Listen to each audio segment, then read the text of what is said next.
Amerikada siyosiy partiyalarni o'zgartirishingiz mumkin, lekin siyosatning o'zi o'zgarmaydi.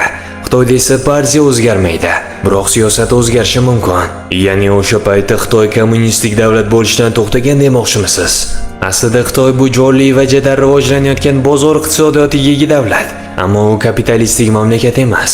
Sababi shundaki, Xitoyda bir guruh milliarderlarning siyosiy byuro ustida nazorat o'rnatishi mutlaqo mumkin emas.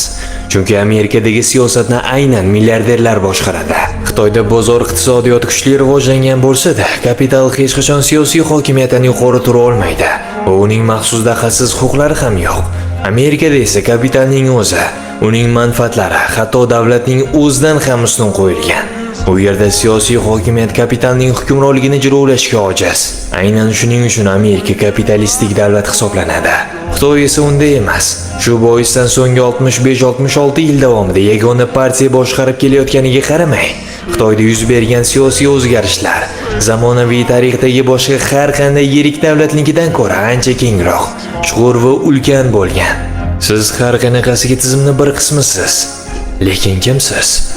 Tizimning boshqaruvchisimi yoki uning xizmatchisi? Bu tizim haqida nimalarni bilishingizga bog'liq. Bu kitobda kapitalizm haqida hamma narsa bor. Uni xarid qilish uchun izohlarda tizim deb yozib qoldiring.